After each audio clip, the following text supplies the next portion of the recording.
Hi, it's Friday, December 24th. I'm Carole Gold, and welcome to Think for Yourself. This is a rough one. This is a rough podcast for me to do because I like to, as you know, I like to bring the higher message. And there's a message here that is so undeniably present in our lives about Christmas that I can't avoid doing it. And it's not a really positive message, but it is what it is, and so I'm going to tackle it anyway. For a very long time, we have watched our nation become more and more divided because of politics. Politics turned us into tribes. It turned us into camps. It turned us into us or them. And it's probably not been any worse than it has been in 2021. Of course, it happened during the Trump administration, but it happened before that, because if you talk to conservatives who don't have a lock on mainstream media, in the conservative world, this division was there even during the Obama administration. Because there was a real sense even back then that this creeping socialism, this one world approach politically was in gear. It was in play. It was happening already. And then the Trump administration came along, and it was a shock to the opposite side of the aisle. And so we spent those 4 years trying to condemn, convict, whatever words you want to use, the president, so that the other side of the aisle, the left of the political spectrum, could not feel the way the right felt during the Obama administration. And then comes the election of 2020. And I'm not going to belabor this history, but we all know what it was. The election was incredibly divisive. And the Biden presidency has been not only continuously divisive because he has accelerated what happened during the Obama administration, but it's as if the mask is off, and the efforts to socialize the country, and quite honestly, the ineptitude of leaving the border unprotected, and leaving Afghanistan the way we did, and mismanaging the pandemic as they have, only makes things worse. And so, yes, now as we end 2021, politically, we are as divided and as tribal-oriented as we have ever been, perhaps since the Civil War. But there's something else, and this is the part that's really hard for me to tackle. It's what COVID has done to an already polarized nation. We were already separate. COVID made us suspicious. It made us wary of one another. It made us cautious. It made us frightened. And it has kept us this way because top down, from the White House on down, through much of our government agencies and governors in certain states, there is this omnipresent pressure of fear regarding the pandemic, despite some of the science that clearly indicates, I spoke on an early podcast probably months and months ago. I spoke about how a friend of mine who is a physician had told me at the onset of COVID, there will be variants, and each successive variant will be more contagious than the one before, but it will be less lethal. It will lose its strength in the sense that immunities will be built up along the way with each variant, and eventually it will become the equivalent of the annual flu, or in some cases the common cold, which in many ways is what Omicron feels like. The symptoms are mild, it's highly contagious, it has followed the path exactly as my friend, the physician, had advised me it would follow. And yet, it has done incredible damage. When I'm out in public, whether someone's wearing a mask or not. And again, I've spoken of this. I'm in Texas, so people are not inclined to wear masks in Texas, although there are people who do. Maybe they are people with comorbidities. Maybe they are the elderly. Maybe they have a particular reason, or maybe they're just scared. Maybe they believe all the headlines and the nonsense, even if they're 25 years old and incredibly healthy and driving in their car alone wearing a mask. I see those people too, even here in Texas.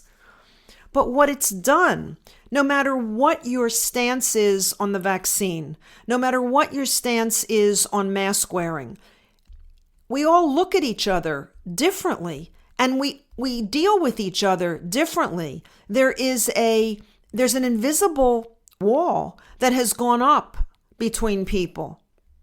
And it's what I find so incredibly sad about this Christmas season.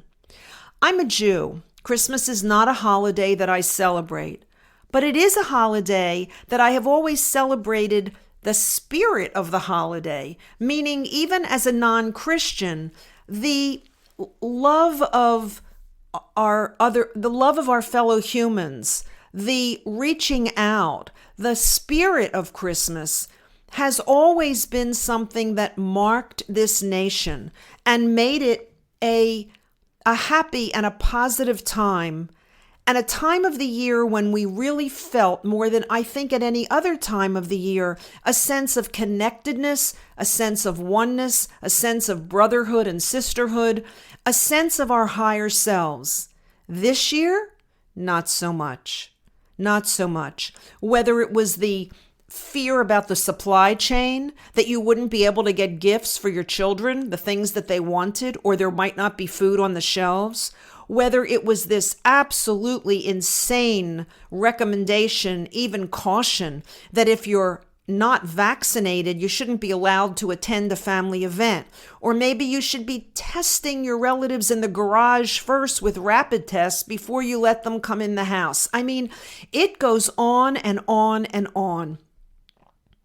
In my opinion, not only is it an insult to intelligence, which I'll put aside for the moment, it has been so destructive to the spirit of Christmas, because when you add on top of the polarization, on top of the tribalism, when you inject fear into people who are already distanced and different in their minds from other people, which is what tribalism does. And there's a natural suspicion and a natural hostility anyway when you're in a tribal mindset. When you add fear to that, legitimate fear that is reinforced every day on mainstream media, fear that is enforced and that is continuously broadcast and enforced from the highest office of the land, from the White House, from the president, from his press secretary, from the members of the COVID task force in the federal government, from Dr. Fauci, who I have a difficult time even putting those initials DR in front of his name. He's been so reckless. He's been so wrong. He's been so greedy. He's been so much a part of the problem. The gain of function research he lied about to Congress. The masks that we should wear, shouldn't wear. The masks that we needed 1, no maybe 2, no maybe 3. The vaccination that we need. Now we need boosters, and maybe we'll need boosters forever. It doesn't end. The fear-based thinking and the fear-based manipulation doesn't end. And it has, in a sense, destroyed the Christmas season in this country. Now, in a way, it doesn't surprise me, because Christmas obviously is deeply connected to Jesus, which is deeply connected to God, which is deeply connected to religious beliefs. And God was removed from the public square decades ago, starting with prayer in public schools. And that has only grown and exacerbated and gotten to the point where the people who are in charge now, the people who we elect to guide the country, in the safest way, in the highest way, in the best interest of the citizenry, those people are content with completely eliminating all sense of religiosity from the public square. As I said, I'm not Christian, so I'm certainly not Catholic. But when the President of the United States is pro-abortion and calls himself a good Catholic, I know enough about Catholicism to know that you can't be pro-abortion and be a good Catholic. Those are oxymoronic phrases. They just don't work together. And so God has lost meaning. And I think the left socialist bent that has been determined to take this country in a direction that is fundamentally un-American is very happy with the demise of God in the public discourse and in the public square. And so here we are at Christmas 2021. And but for the determination and the strength of families who amongst themselves are willing to still gather, you can almost feel the absence of the Christmas spirit, because what overrides it is the political division and the COVID mania. So what's the cure? The cure has nothing to do with vaccines. It has nothing to do with Pfizer's latest pill, which, by the way, is pharmacologically incredibly similar to ivermectin, except ivermectin costs 80 cents and the new Pfizer pill costs $80. The cure is not the vaccine. It's not the booster. It's not the pills. It's not mask wearing. It's not distancing yourself 6 feet from your neighbor or your friend or the person in the market. It's not even who we next elect. It's not if the Congress turns R in 2022 in the midterms. It's not if Donald Trump returns to the presidency in 2024. The cure is understanding that united we stand and divided we fall. It's that simple. The cure is saying no to fear.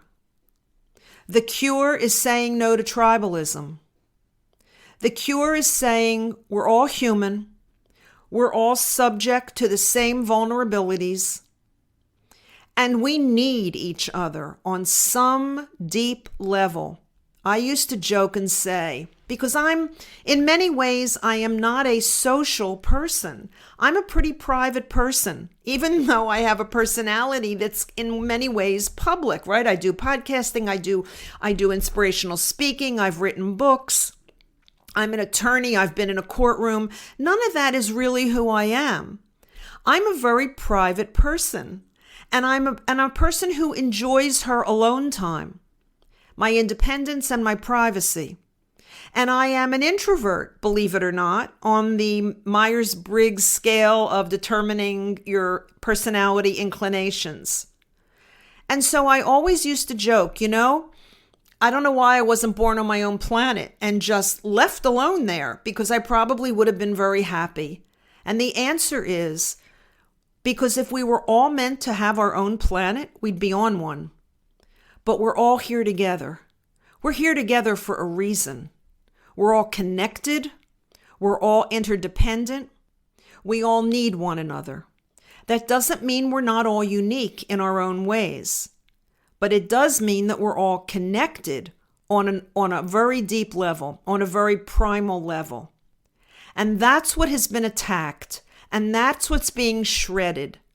That memory, that knowing of how connected we all are and how important that connection is. The forces that have worked against that truth have thus far been pretty successful. I'm hoping, and because I'm a spiritual person praying, that they've run the gamut, that they've gone too far, that the ineptitude of this administration and its left-leaning wing that is so influential has played its hand, has overplayed its hand. and that enough people are awakening and willing to do something about their awakening, that we can yet still turn the tide. I don't ever want to see another Christmas season like this one. So empty, so devoid of what the spirit of Christmas is all about.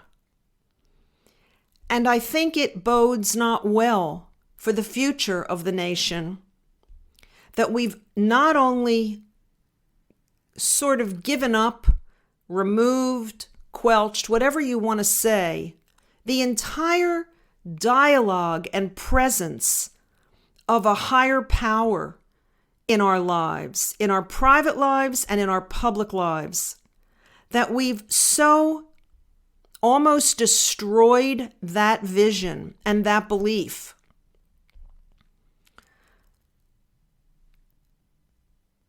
That we've come to a place where without that anchor, without that connection that we have in common, those who seek to divide and conquer us, those who seek to enslave us to a one-world government or an elite group of people who rule at the expense and the cost of everyone else, will prevail.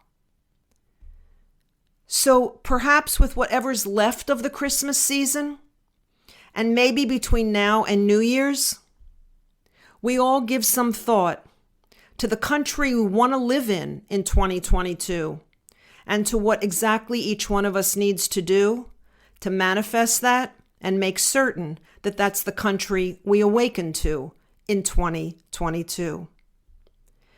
Merry Christmas, everyone, and because it's Friday, Shabbat Shalom to my Jewish listeners. I'm Carole Gold. Thank you for listening. I'll be back here again next week. And until then, please think for yourself.